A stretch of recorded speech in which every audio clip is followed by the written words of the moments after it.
Oh, we're already messing up, man. We're already messing up. Did it. Oh my goodness. How's everybody doing in the chat, man? I already messed up. So I hope everybody's doing great. Let me go ahead and click live. See, okay, we are live. Cool.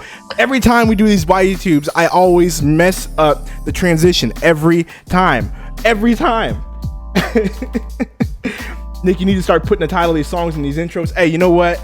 Well, actually, what I did to do to help that, Ryko, was there is a link to the playlist in the description where I got these songs from.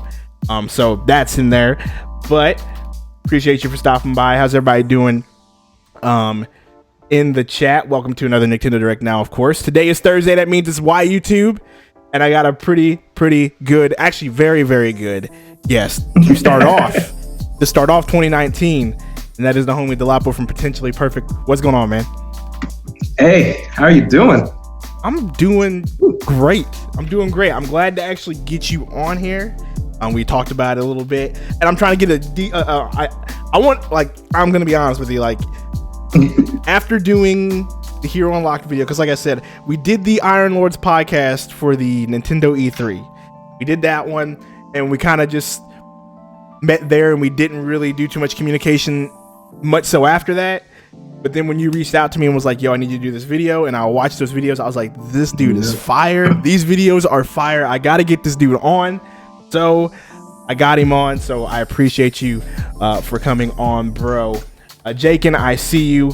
I hope everybody can hear me just fine. I hope everybody can hear me great, which is not the right syntax, but whatever, I don't care. So either way, we're gonna do quick hitters, and as you can see in the title, Bungie and Activision part ways. That literally just happened like maybe an hour, 2 hours ago. So we're gonna talk about that, and then of course we got the other quick hitters, and then we're gonna do the interview with Dolapo. So let's go ahead and just get into the quick hitters if I can find the transition. All right, let's go.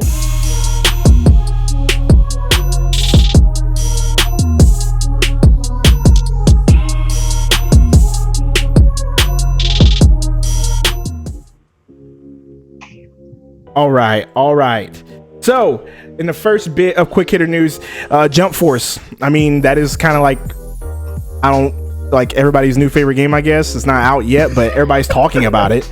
Like, other than Smash, all I hear about is Jump Force. Like, when it comes to that realm of like the whole fighters thing, like Smash came out, now Jump Force is getting ready to come out, and everybody's excited about that. Well, you get your chance to get your hands at least the beta. They did do a closed beta not too long ago, and yours truly had a code. Then didn't know he had a code. Checked his email the day it ended, and the code was in his email. I was very upset that I didn't get to try. I was very mad. So, but open beta starts January 18th. For those of you who want to get your hands on it and try it, I'm going to download it, of course, because I didn't try it the first time. And so there you go. Next bit of quick hitter news. Epic. I mean, Epic is trying to take over the world. They really are. They truly are. At least I feel like they're trying to take over the world. So Epic is out here. They're going to add their own store to Android, and this is just nuts. Like, not only are they trying to take over gaming, now they're doing mobile gaming. I don't know what they're going to include in this. Like, I don't know what games they could. Do you have any idea what they could add? I mean, They probably could do Diablo. Like, that could probably be the Diablo. That's about it. I mean, that's the only like big like mobile like Android thing I can think of. I don't know either, man. I really don't. I really have no earthly idea. As a matter of fact, give me guys a second. My screen just locked up. I'm gonna have to look at the chat through my phone. So give me a second, guys. Let's click on this real quick because for whatever reason the chat's not coming up. Oh, it just came up. So there you go. But regardless, as a backup plan, let me open this up on my phone so y'all can see me. Cool. Awesome. Perfect. Anyway, next bit of quick hitter news. You guys probably already heard today. Final Fantasy. Well, y'all heard at the Direct. What was it? November or September? Which Direct was it? Where they announced that Final Fantasy was coming. The old classic games were coming to Nintendo Switch and Xbox, but they announced it during the Direct, which was like 7, 9, 10, 12, 10-2, all that stuff. Well, those are coming in April. 10 and 10-2 at least are coming in April. So if you guys are excited for that, look out for that. Avidan says reverse cam. Yeah, it's reverse cam because we're in the hangout. So Forgive me. Hangouts is just really not wanting to work with me. But regardless, Final Fantasy X 10-2 coming out in April. This next bit of quick hitter news is not really news. It's not even... we talked about this pregame. Not very surprising. Nintendo outsold Japan 2-1. Nintendo Switch outsold PS4 2-1 in Japan. Are you surprised? At least, are you surprised, bro? I'm not. No, that's their whole beat. That's what they do. I'm telling you, the portables. It's not even. Like, yeah, dude. It's just like, it's expected. It's expected. But I saw that. I was like, why is this news? Like, we don't need to know this news. We don't need to. Like, thank you for the news, but we didn't need to know that. But we already knew that. But anyway, next bit and the last bit of quick hitter news, and this is the big one. We may spend a little bit of time on this one because Bungie, everybody knows Halo. Bungie, started Halo and then they gave it up because they wanted to make a new game, and Microsoft said no, and they couldn't get their property. This time around, they split with Activision, and this time they managed to actually keep the game for themselves. Bungie splits ways with Activision. They get to keep Destiny. This is actually pretty big for one, for Bungie, and two, for the franchise. You guys don't know, but when Destiny came out, I was a big Destiny player. I mean, I literally, if I could look up my history from 2014 to at least Destiny 2, a month into Destiny 2, let me be honest about that. From 2014 to a month into Destiny 2, literally, I guarantee you guys, I played Destiny 80% of the time. 80% of the time. So this is huge for me. I absolutely loved Destiny. Couldn't get enough, was addicted, grinded all the time in Destiny. But then Destiny 2 came out, and I wasn't too happy with it. I had already moved on to different things. Edward says MLG Destiny Pro or what? Nah, not MLG. Trust me, you've already seen my stick skills in Splatoon. You think my stick skills in Destiny are gonna be good? Nah, not at all. But yeah, man, this is big. This is huge. I think, at least for Destiny, because and Bungie, they don't have any more timelines. They actually get to handle this IP themselves. They don't have to force content out. That was like the biggest complaint with Destiny was, there's hardly any content in this thing. Like, they constantly seems like putting out half a game half the time, and there's no lore or whatnot. I think they can actually fix a lot of the issues they've been having, but my question is it too late in this point of the game? Have people moved on from Destiny and this whole looter shooter thing that happened, with Borderlands and then Destiny? Like, are people over it? What do you think, man? I don't think so at all. I think that's that niche, that market is actually really underfed. There are definitely people who grew up as RPG fans that love shooters now, and I don't think some RPGs don't grab modern gamers as much. And I think that's where the shooter genre can actually bring those people in, maybe get them to try, new RPGs now. I mean, Destiny, I remember, I didn't play a lot of the first Destiny. I played it for like a little bit, like at the very end when I got like the complete edition and everything was like that. It's like, oh, I don't have anybody to play with. This is terrible. And so I played the second one when it came out because actually, people were playing it. And I actually liked the second one. I played all the way through the main story and I put it down. I was done with it. I was like, you know what? I got my $6 worth. I'm done with this. Yeah. I really do think that the more games we get in that subgenre, the better, the more people will be willing to come into that subgenre with their own ideas, their own mechanics, and then through competition we get better and better games because of it. That's why people are so excited for Borderlands 3, because, like I said, we're underfed. We don't have this. We don't have as many as we'd like. Yeah. So I think there's still room. I hope there's still room for it, because like I said, I may come back to this because I may go back to Destiny now because Bungie now runs the show for the most part. And I enjoyed what I played of Destiny 2. It just seemed like this time around they made it really, really casual, and they sort of made it a point to do that, and they talked about it, talking about we really wanted everybody to have the potential to do the raids and this and that. It's like, but not everybody wants to do the raids when they play this game. Like, the casuals aren't gonna get in a raid group and grind out however many hours to do a raid together. Like, that's not how the casuals work. But you know, but they wanted to do that, and I think it failed because like literally played the game for about a month. When I was done, like, whoa, what else is there to do here? You know, when you're done, you're done. Smash JT, what's up? And hopefully I pronounced this correct. Ungagi, I don't know how you say it. Ungagi Army, thank you so much for the sub. I appreciate you, and welcome to the stream. And so, yeah, Bungie splits ways with Activision, and that is good. Can't wait to see what they have in store. And so we're gonna go ahead and just get into it. The interview, why YouTube, and once again, still haven't made a cute little transition for it. You know what? Let's just click this one. Where's the big show at? This is a big show because it's a big deal. Big show is gonna be why YouTube. Yeah, you guys heard me, and I'm gonna talk through this transition because I want to. Oh my gosh. Yes. Why YouTube? There he is right there. You see him, the man, myth, legend, Dolapo, potentially perfect. What's going on, man? We already asked that again, but let everybody know how you doing. Smash the T says, "What's up?" I'm good. Good. Just been gaming, editing, and then gaming some more. Oh, it's been a good week. Yeah. Hey. So you mentioned you were working on a new video. Yes. You want to give people a sneak preview of who the guests will be, or no?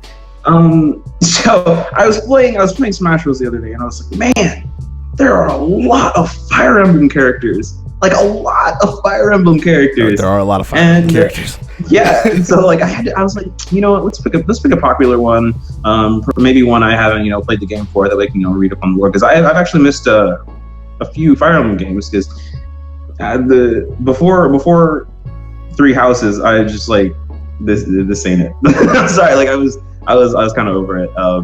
But no, it's looking appealing again. A lot of people are finding them interesting, so I was like, let's do Fire Emblem stuff. Yeah.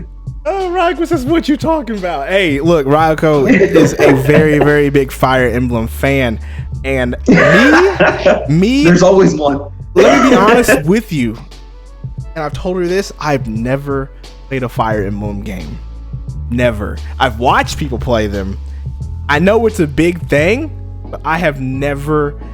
Yes, I'm looking at you. I have never played a Fire Emblem game. So you have to. This one will be my first one. Okay.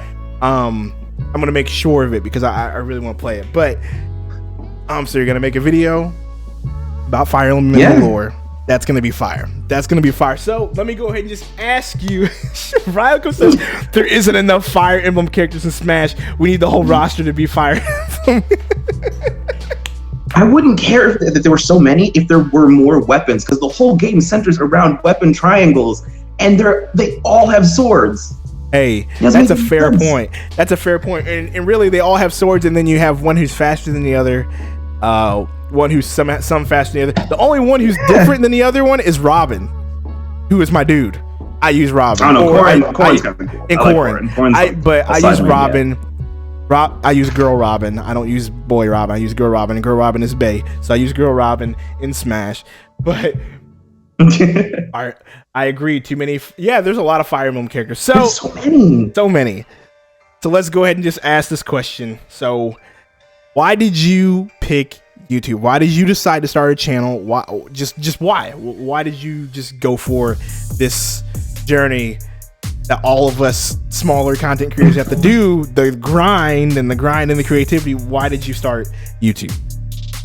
Well, I've always been, and I mean this in the most humble way I can, I've always been a performer. That's always who I've been. I love making people laugh, but I love just talking about games. And so I was like, what can I do to bring these two passions together? And I was in pharmacy school, so I was just like, the little spare time I had, I was like, okay, what can I do? And I was putting these ideas together for a channel, and I got together with my roommate Steven at the time, and we were like, yo, let's make a gaming channel about teaching people how to play video games. because hold on. really bad at video games. Hold on. So you made so let me get this straight. You wanted to make a channel about teaching people how to play, be good. Yeah. And it was called Get Good Gaming. And Get Good Gaming. Correct. That is great. Does that channel still exist? No, and the reason why is because I don't know if you know who Matthias is, but he's a really big YouTuber. He's got like 1 billion channels. All of them get like 1 million views. I mean, 1 million subs in like a month. It's crazy. And so he had this one about like VR games called Googly Eyes, and he was like, I'm tired of VR, so I'm changing this channel, and he changed it to Get Good Gaming. And so there was like nothing we could do. It was like, oh, that's terrible. Okay. So but who had the URL first? We could have had the URL. We could have. It's just that I didn't do it at the time. Gotcha. So yeah, I just didn't do it, and which actually worked out for the better, because then I was just able to do like potentially perfect, which is perfect. Which is perfect, actually. Which is perfect. Like no pun intended. But yes, pun intended. Which is perfect. You know, that's funny. So Get Good Gaming started with that. You said that you always wanted to. You said you always wanted to be a performer, and you kind of wanted to mix the two: passion for gaming plus performance equals YouTube, I guess, right? So here's the deal, man. Like for me, I'm kind of the same as you. I've been a performer. I play music, grew up playing music, but me, I was never at the forefront. I was a drummer or a bassist or rhythm guitar. I never was ever in any band that I was ever in. Never been in the forefront or in the front of any performance. I've always been a background person, and so for me, this YouTube thing is crazy. I was never good at public speaking. I'm still not. I'm terrible at it, but I was never good at public speaking. I always fumble on my words. Everybody in the chat makes fun of me because I'm always fumbling on my words and saying things I'm not supposed to be saying. So did you have any nervousness about starting YouTube? Like, did you just want to do it? Did you have a confidence thinking I could do this? Like how did that work? Yeah, no, it was never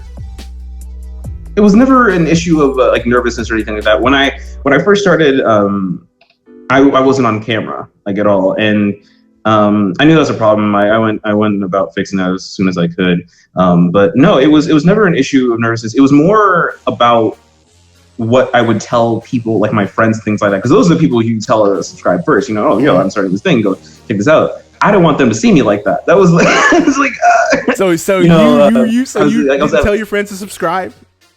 Of course. I mean, okay. Like, I'm a pretty large personality, and what that means is that I make friends really easily, and so you just tell those people, hey, come check this out. This is really funny stuff that I do. And yeah, so that's how I got the ball rolling. Okay. See, me, I did not tell any of my friends to subscribe. Literally, the only people that I told about this, and this is funny because my buddy Salty's Gaming, who just showed up in the chat. What's up, Salty's Gaming? We were speaking of Destiny, we were Destiny dudes from the beginning. Like, I met him looking for a group. Ever since then, we had played Destiny for years after that, right? And so he started a YouTube channel, and he was like, man, you should start one too, because I'd always talked about starting one. He started one first, and then I started one a few months later, and so we've been doing this ever since. But it was funny because I did not want to share my YouTube with my friends here at home. Like, I would share it with people on the internet, right? Meeting people in the community, great. Meeting friends that are into gaming, great. I'm from a small town, so here's the deal. When you're from a small town, not very many grown men play video games, right? Not very, like, most grown men are construction workers, union workers, work in a factory, hunt, fish. Like, I'm from a small town like that, right? And so it was like this hidden secret. And so I made the mistake one time because of vidIQ, how it tells you, yo, do this and that, and your optimization checklist, share video on Facebook, share video on Twitter. I just, like, not thinking about it because I was trying to click the criteria, shared the video on Facebook, and everybody was like, why didn't you tell us that you had a YouTube channel and all this stuff, and it ended up being not that big of a deal? Everybody was like all for it. They were like stoked on it. But at first I was like, I don't want to share this with people. Like this is embarrassing. But at least you didn't have that problem, right? You were just like, boom, I'll share with everybody. I don't care. Right, yeah. You know, great for you, man. I did not want to share it with anything. So this question here, because we've already talked about, you know, the performance and you got that under control clearly because your videos are great. But what inspires you to make a video? What do you have to see? Especially with these player unlocked videos, like what inspires you to go for it? Because I know you do multiple types, but the player unlocked ones are like the dopest that I think anyway. Like where does that? Where does those are my what inspires you for that? So I actually switched majors. I talked about how I was in pharmacy school. I switched out because I was like, why am I here? This is terrible. And so I started going. I'm currently in film school, and so I was like, man, I just want to use any opportunity I can, you know, when I'm doing this hobby that I'm doing right now, to get the best out of my skills, to grow my skills, you know. And when I edit, I always tell people, when I edit, I try to do something new every time. You know, I try to implement a new skill that I learned. And so I was like, what can I do to really make sure that I'm flexing my editing skills? Because the videos I was doing before, they weren't cutting it. I wasn't getting the engagement that I like. Okay. And then I found that infotainment, people love infotainment. And so when you do that, you get a lot more engagement, people watch a lot longer, that kind of thing. And so doing YouTube and wanting to grow is you have to know how to play the game. You just have to. That's just how it is. And so when I decided to, like, my first video, my first hero unlock was Samus. And I was like, you know what? I think that Samus, she deserves, you know, some attention because she's one of those like D-tier Nintendo characters. Mm-hmm. Let's teach people about Samus. And, you know, I got my friends together. We were like, yeah, let's do it, you know. And so I had to figure out, you know, what can I do to differentiate my history shows from other people's history shows, like, you know, Gaming Historian and, you know, people like that. Like, Did You Know Gaming and those things. So we did. We tried some things. Some things got phased out. You'll notice that in like new hero unlocks. I was just like, that was really bad. The other one. So and so we just wanted to go about teaching people things. We also wanted to make sure that when we taught about characters, that we didn't stop having fun doing it. And so, to be completely honest, I have a lot more fun doing the Nintendo characters than I do the other characters. Not so much because the other characters are bad or anything like that. It's just like when there's news about a certain character coming out, I like to jump on that and do a history thing about that character. So there was an announcement about Resident Evil 2 remake. So I was like, yo, let's hit up Leon. Let's do it. That way I can get the traffic now. And then later on, when the game does drop, things like that. The reason that the Samus video actually did what it did was because, through no fault of my own, a few days after I did the video, Reggie was seen wearing that Metroid shirt with Jeff Keighley, before the Game Awards and things like that. So yeah, so it's just things like that. And then after that point, I was like, okay, so let's keep this up. Let's try and work the algorithm, things like that, and make videos that people can see and watch way later on. Like if they're browsing through my stuff, they're like, hey, I just watched this Kirby video. Ooh, he did one on Mega Man. I like Mega Man. Right. Who he did one on Master Chief. I like Master Chief. Man, I need to get a hold of somebody from the Iron Lords podcast, because you got King in there. Like, here's the deal. Whenever I saw King David, when he said, "No, you did not have me come in here," I just started laughing. Like, absolutely started laughing. King from the, if anybody knows who I'm talking about, King from the Iron Lords podcast is possibly one of the funniest dudes. Funniest dudes in this community, dude. I mean, hilarious. And so when I saw King pop up, I was like, yes, let's go. He's got King on there. So I was really excited about that one. So what inspires for you to make a video? What is your process? Like, where do you start? Do you start with your voiceover? All that stuff? Like, where do you start when it comes to doing your videos? Yeah, so like with any filming project, whenever you're doing it, it starts with a really good screenplay. So what I do is I do my research, be it through various fan sites, because what a lot of video game lore, like a lot of it's locked behind like books and comics and things like that. But there are vast fan bases that are just like tell you all that stuff. They love talking about it, so they'll put it through blog posts, Reddit, all that kind of stuff, and obviously we fact check it because some people. Anyways, yeah. So yeah, and so I'll do my research. I'll do the research on the development. I'll take like a day or two after that because development is always the most boring part to me, but I do think it's important. I'm telling you, sometimes some of the development processes like are just really, really stale, and because nothing interesting happens. Like there are some times where like, oh, they had to start the game completely over because it was a corrupted file. I was like, oh, that's awesome. I love talking about that. And the other ones are like, they did this one because they were running out of money, so they took like one last dish, like Final Fantasy. It's just like right. The lore is really my bread and butter. I love doing the lore. I usually breeze through the lore because if you don't know, like a lot of the lore that I consume actually comes from doing Hero Unlocked.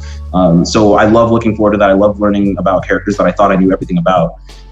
So I do that. I finish the lore, and then so then the script is done, and now I record the voiceover, and then I do my live action bits from the script. The live action bits I try to make, like I said, that's where I try to like really do my editing stuff in, because no matter what it is that I'm teaching about, I have to make sure that it's funny, because that's something I think the lifeblood of my channel runs on. It's just humor, and whether it's just it's like crude to dry, I don't care. I love making people laugh.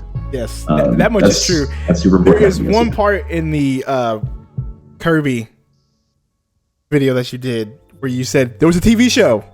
It sucked. Like that made me laugh out loud so much when I watched that. I was like, oh my gosh, he's right. It did, but it was still hilarious. Like it was still hilarious. So out of those videos, which it's hard to pick like your favorite video, but which video are you most proud of out of the Hero Unlocked ones?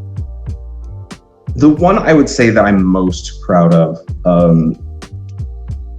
that one's a toss up between Mega Man and Pokemon, because the Pokemon one about Red, if you don't Trainer Red,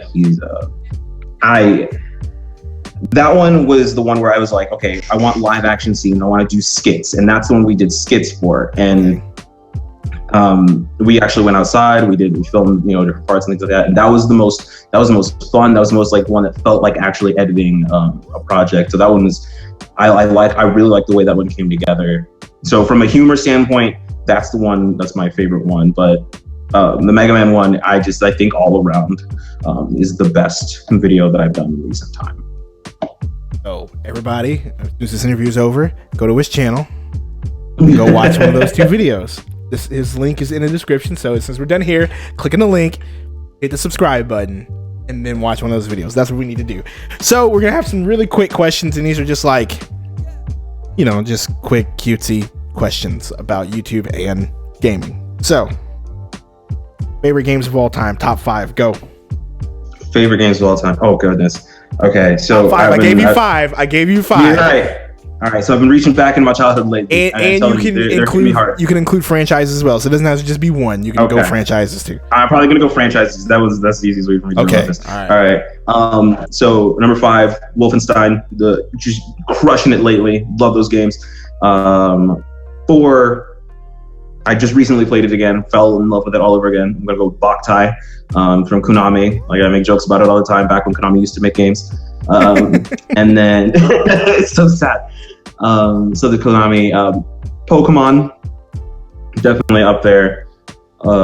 Just doing crazy things. Pokemon. Time out. Pokemon. Okay, we're gonna dive into this one. Of all the millions of games, which they're not millions, but you know what I mean. Which one's your favorite gen? Which one's your favorite? Oh, I know I'm gonna irk some people when I say it. But Gen 3. The rubies and the sapphire. I'm sorry. Okay. I know there's some people who really don't like those. Hashtag 7.0 too much water. But I love ruby, sapphire, and emerald. Those are my favorite. Jerk, it's a sapphire, bruh. Come on. I know it bothers some people so much, but I love, those are my favorite Pokemon. Those are my favorite starters, my favorite region. It's just, it's Dunzo after that for me. I mean, not Dunzo. I like the recent ones too. Sun and Moon was really good, but mine is the original. Sorry, mine's just the original. I can't stand Kanto. I'm done. I mean, I understand why everybody's doing Kanto because you can't keep going back. I get it, but me, it's my favorite. And Johto, those two. Because Johto, so good. Johto's so good. So you said 3 is Pokemon. Yep. So what are the next 2 franchises?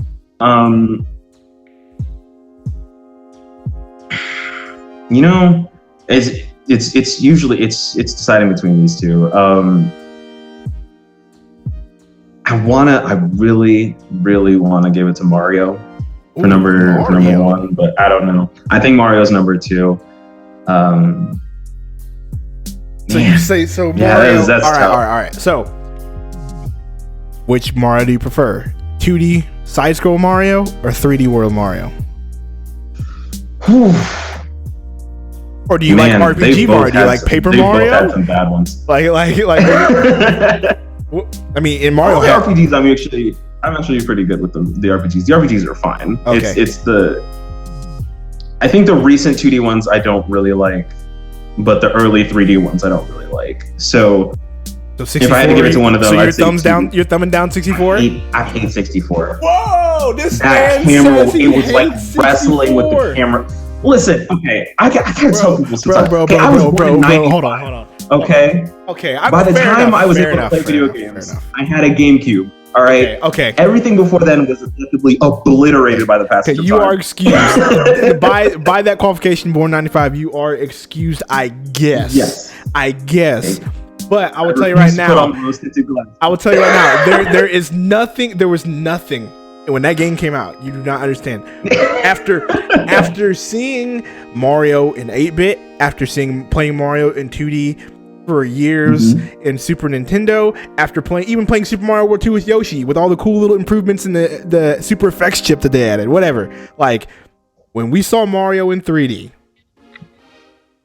dude, you don't understand. Like we get it. You were born 95, so your Mario was probably Super Mario Sunshine, right? But for us, yeah, and even that one's like they're even giving it to you. Avidan says Mario 64 is a game changer, but that camera, horrible. Okay, fair enough.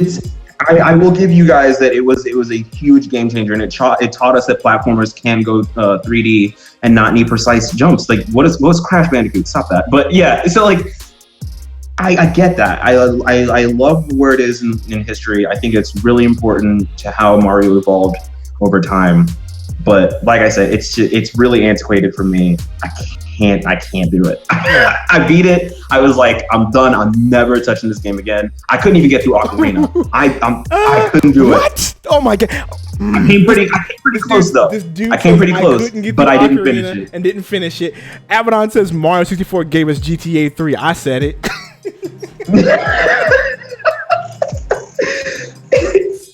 No excuses. I was born in 94 and Mario 64 is the GOAT. This dude is tripping. I'm telling you right now, Galaxy is better than 64. Odyssey is better than 64, but just marginally though. But I still think Galaxy is the best one of the 3D ones. Galaxy 2. But yeah. Whoa. Yeah. So it was like you could tell that the level designers were really like going at it with their creativity, like they were in imagination. It was so varied. It was vibrant. It felt like Mario. It really did. It felt like Mario in every sense of what it was. I'll give you that one. So number one franchise. Number one. It's recent though. It's been Legend of Zelda. There's something so fantastic about the lore in those games, and the same reason why I will never do a Hero Unlocked on Link. It's so well. much. There's too many links, right? There's so many links. You like which link you gonna do? Like especially since they added the timeline now. Like dude, you can't just do link because are you gonna do Adventure Link? Are you gonna do Link to the Past Link? Are you gonna do Breath of the Wild, Ocarina of Time, Majora's Mask? They all matter because I can't just be like, oh, these ones are side games because they really aren't. Each link matters within the timeline, and there's so much there. And I mean, for the most part, like if I were ever to do like a villain unlock, I could definitely do Ganon. I could do Zelda, but Link himself, there's so many, and I would feel wrong leaving some out. Even the handheld ones, I would feel really bad because I love Link to the Past. That's probably like the best Zelda game for me. He hit Link to the Past, so there you go, people. He's not just stuck in 2000 in up. Okay, but hold on, whoa! It came out on Game Boy Advance. That's how I played it. Oh. Forgive me, y'all. I jumped to assumptions. I jumped to it. Link's Awakening is underrated. Oracle of Ages, Oracle of Seasons. That one was a good one too. Very good. I gotta be honest with y'all. My favorite Zelda game is probably Breath of the Wild. Probably is. That game broke so many barriers of what I thought was possible in a Zelda game. So yes, look at my headphones. Breath of the Wild, Chica headphones. Like I'm all about it. Like Zelda is my favorite franchise. Well, Zelda, it's really tough right now. For a while, it was Zelda, right? Growing up, Zelda was my favorite franchise. Like Wind Waker, Ocarina of Time, Twilight Princess, all of that. That was like my jam because that was like my heyday of playing Zelda was those. Link to the Past, I played when I was younger, but could never beat it because I was not smart enough at a younger age to like figure it out. And then didn't want to spend my time. But Ocarina of Time, that was the one I beat first. Wind Waker and Twilight Princess. Like that was my heyday. And so everything that I thought was possible in the Zelda game, Breath of the Wild just took it and just shattered it for me. And so Breath of the Wild might be my favorite one, but everybody at first this wasn't everybody's favorite. Wind Waker was my favorite for a while. Everybody didn't like Wind Waker because they thought it was a terrible follow-up to Ocarina of Time, but Wind Waker proved to be really, really good in the end. So I never played it. I really want to. It's just I can't justify buying it on my Wii U when I feel like the second I do, they're gonna put it on Switch, and then I'm gonna be really upset about that. But I really do want to play it. I've heard so many good things. I heard they fixed a lot of the issues people have with the GameCube version. It's just Toon Link bothers me. I don't know what it is about him. Toon Link really bothers me. Toon Link is perfect. Toon Link is perfect. Ever since Minish Cap, I can't. Minish Cap burnt me. Everybody's telling you get it on Wii U because it's cheap. And yeah, dude, you gotta play it, dude. Yes, you did mention with Pokemon, when you say Sapphire, was like too much water. There is a lot of water in the Wind Waker. Yeah, a lot of water. A lot of water. But later in the game, you get an ability where you can teleport. But there's a lot of water, like so much. But still, that game to me is still like up there. But now Breath of the Wild took over. So let me see here. What other questions do I have? Okay, real quick. Who are some of your favorite larger YouTubers? Bigger ones. So let's say the size of, I don't know, 25K and up. So Woods, the beat 'em ups, or the RGT85, Spawn Waves, whatever. Even bigger than that. Like, who are some of your favorite larger YouTubers? Okay. Yeah. I know he's been like rocketing up. I was watching this dude back when he had 10,000 subscribers. He got like a shout out and he blew up. And I'm telling you, it's for a good reason. He's really funny. Scott the Waz. I don't know if you ever heard of him. Yes, Scott the Waz. He's so funny. He does the work. His editing is on point. I love it. I don't know if he edits his own videos or not, but he's really good. I think he's really funny, and I learn a lot of stuff from him just because of the sheer amount of humor he has in his videos. Angry Video Game Nerd. From way back when I was watching him when I was growing up, before I even, oh my gosh, it was 2006 when he started? Yeah, I was watching him from the beginning. Oh my goodness, the evolution that channel has had.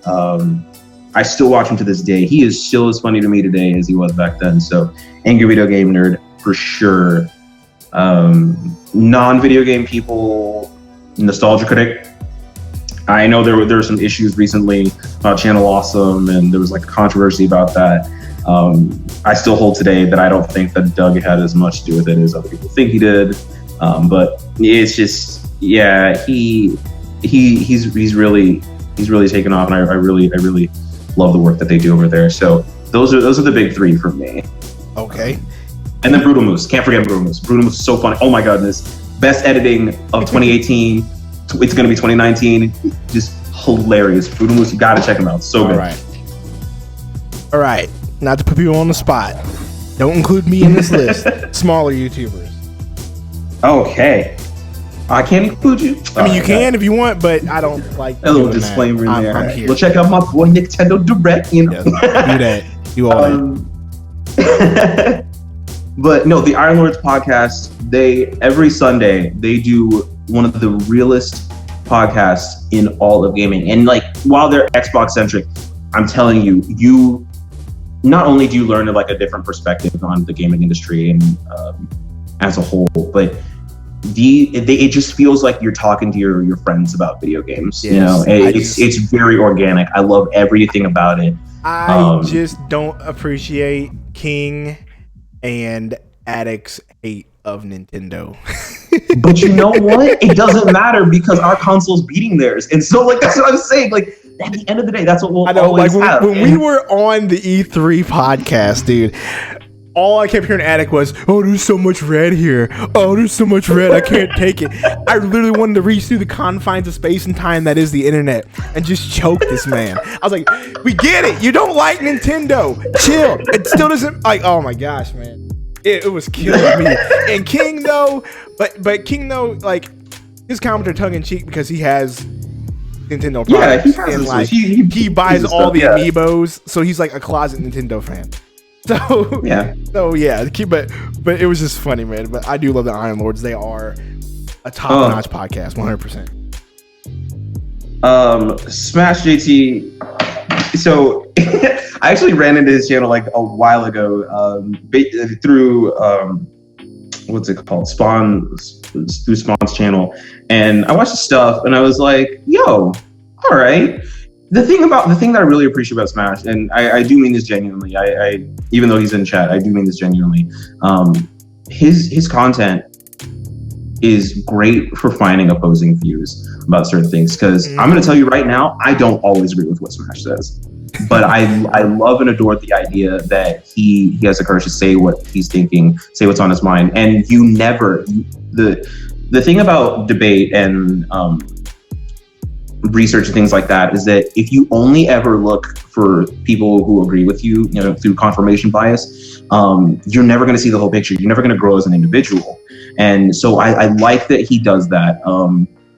I say the same thing about, Andrea Renee from Kind of Funny. A lot of people really don't like her opinions, and that's fine. But you have to find opposing viewpoints about things, and so that's great. I love that he does that. And then so yeah, definitely check him out. And then Nintendo Talk, really cool dude. Oh, such a cool dude. He's just like I don't know what else to say about it. He's just a cool freaking dude. Like that's just who he is. He's just chill, and he makes really awesome videos on Nintendo stuff. He does this thing like this bargain gaming thing where he sets like a price limit for him and his friend, and they just go and they buy games and they make videos about the games under the price limit. And it's just, that reminds me of stuff I used to do when I was younger, but we didn't do it with video games. We did it with food. like when me and my kids, we called them blowouts, and you had a certain limit, and you had to go buy as much food as you can within that limit for wherever you could, and then you had to eat it all in one night. And our limits were like, we did a $10 one, and bruh, I made the mistake. Like, I don't even know why I did this. I made the mistake of going to the grocery store, and I saw that this place had Totino's pizzas for 99 cents. So I bought 10 of those things. No. And I couldn't get past 5, bro. Oh my! I wouldn't wish that on anybody. I was dead, dude. I was 18. I was like 17, 18. Like, I ran cross country when I was younger, so like there was no thing to eat that much, like, because I was just gonna run it off. But man, it was, yeah, it was not good. It was not good. My wife says, "Why am I just not hearing of this?" Because there are some things that are left unsaid. That's why. No lie. Oh man. Oh wow. So before we get out of here, what are your plans moving forward? So now that I have a means of putting out consistent content, what I'm going to be doing is I think collaboration is one of the most beautiful things we have as small YouTubers. Just being able to work together, share our audiences, say, hey, look, I work with this person because they're awesome. Go check out their stuff. It's more than just wanting yourself to grow. It's wanting to see your friends, your colleagues, your peers, whatever, grow as well. There's no reason, like, it's not how TV ratings work. It's not like, through time blocks, because they're watching my show, they're not going to watch someone else's. That's not how it works anymore. And so you can share viewers and things like that. And that's really awesome. So what I really want to make a huge push for collaboration, because making Hero Unlock videos is something that I want to be able to share with as many people as I can. I think that a lot of characters have hidden lore and even developments that I think need to be heard. So just making a general push to broaden the audience and share, because I think the content's definitely there. And the other thing is just to make a bigger push towards professionalism. I started, I don't know how I feel about it, but I know that, like I said, when you do the YouTube game, you have to play by the rules, and for the most part. And censorship is like censoring your curse words is like the furthest step I'm actually willing to take. I'm not going to do anything past that, but so doing things like that, it sucks. I remember my earlier videos, it was just vulgarity, and I loved it. And while vulgarity is still there to some degree, I still have to make sure that there's. Right. Well, I mean, you have to, because all the rules, man. There's a bit, like, I remember, I'll never do this again, but I was playing Wizard of Legend on stream one time, and I got really mad at the game because I died to a boss, and I just yelled out the N-word so loud, and I was like, I will never do this again, ever. It was so... I will never do that again. Never. Yeah. No, I get it. It's tough. It's tough sometimes making that transition between, like, casual play and that. And so it's to some degree it sucks that YouTube isn't the place where it used to be, where you could say pretty much whatever it is that you want. You could be yourself. Like Etika doesn't care. Etika at this point has pretty much reached critical mass. He doesn't care, and so he can say whatever he wants. He can throw as many N-words in there, MFs as he wants, and he'll be fine. Doesn't matter. It's Etika. But those of us still growing, we don't have that luxury quite yet, and so we have to make ourselves as appealing as we can. For the most part, like I said, like, once you get to critical mass, you'll be fine. That's why PewDiePie can literally say whatever he wants, and he'll be fine, because that's just he's built his audience. And so aside from the professionalism, I want to make a bigger push for my community. So when people join my community, I want them to feel as though they're part of something themselves. I've been a patron of bigger YouTubers, and so what they'll do is they'll give you their Discord, and so I went into this one. I'm not going to name names. I went to this Discord, and I found out that he wasn't even part of it. Like, he wasn't talking to anybody. It was like, why? Like, I loved the content, and it was fine, but he just was not there, and it felt really impersonal. And I don't like that. If I'm going to have a Patreon and things like that, in which I'm going to make a Discord, do it, something for it. I want them to feel as though, I'm grateful. I want them to know that personally I'm there speaking to them, that kind of thing. That's really important to me. So, doing things like that, having my community be like, hey, I'm looking for a design for a shirt. If you make the winning design, I'll give you a free shirt. Things like that, making it so that my audience can represent their support and things like that. It's really important to me. So these are all pushes I'm going to make. It's collaboration, professionalism, and community building. Those are my big three. I can agree with really everything you just said there, because that is things that I have talked to with multiple people in this community. Avidan and Salty talking about, if I'm going to do this, and I want people to be a part of a community, right? I want it to be what it is, a community, not just a bunch of people in the Discord and this and that. I want it to be a part of, I want it to just be like a family, you know what I mean? Like, honestly. And so I agree with you 100%, dude. Like, seriously, a lot of people in the chat are agreeing with you right now. You are on par and on page with me. A lot of people in this chat, we can all agree with that. And so I guess that'll do it, because that was the last question. So thank you once again, bro, for doing this. Appreciate you, man. Thank you so much. Really do.